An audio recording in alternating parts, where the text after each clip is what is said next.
A paz do Senhor Jesus Cristo, caros amigos e irmãos, sejam bem-vindos a mais um vídeo aqui do canal. Esse que vos fala é o querido amigo de vocês, pastor Ricardo de Oliveira. Quero agradecer a cada um de vocês que estão assistindo, principalmente os shorts que eu tenho gravado quase que diariamente, né? Um dia ou outro que eu não gravo, tenho gravado bastante shorts, são vídeos bem curtinhos, de 15 segundos. E graças a Deus têm sido muito vistos, né, pelas pessoas. Eu louvo a Deus por cada pessoa que está assistindo, tá? Então hoje vamos gravar aqui um vídeo, né, um pequeno vídeo para dar assim, um esclarecimento de uma pergunta que me fizeram acerca de um hino. Achei interessante a pergunta, né? E nós vamos abordar um pouquinho sobre esse tema. Mas antes eu gostaria de pedir a sua inscrição aqui no canal. Ao se inscrever, não deixe de ativar aquele sininho das notificações para que quando eu fizer um novo vídeo, você tenha conhecimento de que eu estou gravando um novo vídeo aqui para o canal, tá? E não deixa também de curtir, que é que dá o joinha, o like, muito poucas pessoas fazendo isso, né? E eu fiquei até estarrecido um dia desse que eu estava ouvindo uma música, o rapaz tinha 148 inscritos, e a música que eu estava ouvindo, vendo dele, da parte dele, do canal dele, que tinha 138 inscritos, tinha 44 mil visualizações e não tinha quase likes, né? Em relação a esses 44 mil visualizadores, tinha pouquíssimo like. As pessoas parece que não gostam, parece que tem preguiça de dar apenas um like, daquele toquinho. Isso dá relevância ao vídeo, entendeu? E o YouTube entende que o vídeo é importante e vai passar o vídeo. O próprio YouTube se incumbe, o algoritmo, né? Ele se incumbe de passar para outras pessoas. E compartilhe o vídeo com o máximo de pessoas que você puder. Primeiro vamos ler a palavra de Deus para fazermos uma consideração do tema da pergunta que me fizeram, tá bom? 1 Coríntios capítulo 2, tá? Vamos ler aqui um versículo que é os versículos chaves que eu considerei da pergunta, tá? Mas como está escrito, 1 Coríntios 2, verso 9 em diante, tá? Mas como está escrito, as coisas que o olho não viu e o ouvido não ouviu e não subiram ao coração do homem, são as que Deus preparou para os que o amam. Se você terminar aqui a leitura, automaticamente você vai ver que tem coisas que Deus preparou para nós, que Deus tem feito para nós, né? Que nós de maneira nenhuma tomamos conhecimento ou tomaremos algum tipo de conhecimento. Aí muita gente fala, olha, tem coisas que são mistérios. Realmente, no plano de Deus para nós, no futuro escatológico, tem coisas que nós temos uma curiosidade muito grande de quando chegarmos lá, vermos, sentirmos a atmosfera inigualável que nós sentiremos na presença de Deus, ok? Até aí tudo certo, né? Então diz que não subiu, os olhos não viram, inclusive faz coro lá com o capítulo de Isaías, capítulo de número 64 do profeta Isaías, tá? E o versículo 4 tem uma expressão bem parecida com essa do versículo 9 de 1 Coríntios 2. Isaías 64, 4. Depois confere lá na Bíblia, tá? Que tem muita similaridade com esse versículo aqui. Que Paulo diz, né? Mas como está escrito, pode ser até que seja uma alusão a esse texto aí.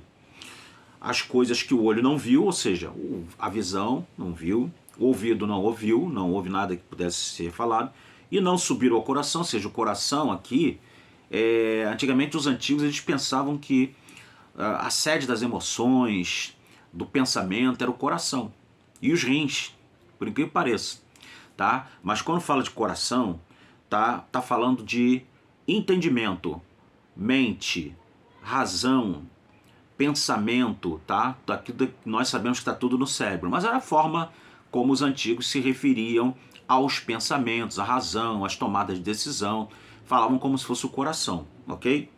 Então, as coisas que não subiram ao coração do homem são as que Deus preparou para os que o amam. Amém. Se tu parar por aí, então fala, tem mistérios e mais mistérios. Vamos ver agora o versículo 10. Mas Deus nos revelou. Ó, se Deus está dizendo que Deus nos revelou, é porque tem coisas que os olhos não viram, o coração não sentiu, o ouvido não ouviu. E Paulo está falando do que aqui? Paulo está falando, por exemplo, se eu pegar o versículo 4 do mesmo capítulo 2, Paulo diz: a minha palavra e a minha pregação não constituem palavras persuasivas de sabedoria humana, mas demonstração de espírito e de poder, para que a vossa fé não se apoiasse em sabedoria dos homens, mas no poder de Deus. Paulo está falando da pregação do evangelho, que é algo novo. O evangelho é boas novas. O evangelho quem trouxe foi Cristo. Então Paulo diz no versículo 10 que esse evangelho que ele prega, que é o poder de Deus, e que as coisas ainda não tinham subido aos ouvidos, não tinham chegado aos olhos, o coração ainda não tinha conhecido, é o evangelho de Jesus. E ele diz, Paulo mesmo, né? Mas Deus nos revelou pelo seu Espírito, porque o Espírito Santo penetra todas as coisas até as profundezas de Deus. Então nós temos o Espírito Santo, não temos? Então o Espírito Santo ele comunica a nós o Evangelho. Por que esse vídeo? Porque a pergunta que me fizeram diz que o melhor de Deus ainda está por vir. Tem até um hino, né? Que o melhor de Deus ainda está por vir, o melhor de Deus ainda está por vir. Olha, eu quero aqui gentilmente e cordialmente discordar desta expressão, o melhor de Deus ainda está por vir. O melhor de Deus já veio. O melhor de Deus é Jesus Cristo. O melhor de Deus é a salvação em Cristo Jesus nosso Senhor. O escritor aos Hebreus, da carta aos Hebreus, inclusive diz que Deus falou antigamente pelos profetas, pelos patriarcas, aos pais, mas a nós, nesses tempos em que vivemos, Deus nos falou pelo seu próprio Filho, o qual é a expressa imagem da sua pessoa. Então, Cristo é o melhor de Deus que veio. Então o melhor de Deus não está para vir. O melhor de Deus já veio. Tá ok? O máximo que eu posso, de repente, aí concordar, porque me perguntaram, pastor, o melhor de Deus ainda está para vir ainda? Ainda temos coisa melhor para receber? O que eu posso concordar é que escatologicamente, nós que estamos sendo tão sofridos aqui nessa vida, passando por tanta luta, decepções, tristezas, passando pela morte, pela dor do luto, pela saudade que as pessoas que nós amamos deixam em nós quando elas vão embora, o vazio, tantas coisas, né, corrupção, maldade, tanta coisa que está acontecendo e que nós vivenciamos, e isso vai ficar tudo para trás quando se instaurar o reino de Deus de uma forma total e plena aqui no planeta Terra. Quando céu e terra hão de ser a mesma grei, quando a Nova Jerusalém vier, aí nós não teremos mais pranto, nem choro, nem morte, nada que contamine vai estar presente nessa eternidade maravilhosa prometida nas páginas da Sagrada Escritura para nós. Então, nesse ponto, apenas eu posso até concordar que ainda tem coisas de Deus maravilhosas, e seria louco se eu não falasse isso. Tem coisas de Deus maravilhosas para vir que ainda não vieram, mas virão em nome de Jesus. Então que Deus te abençoe.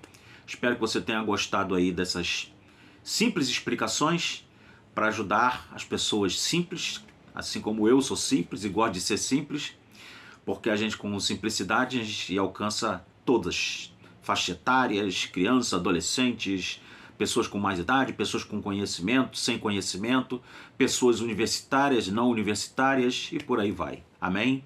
Até o próximo vídeo, querendo Deus, que a paz de Cristo esteja contigo e família. Shalom.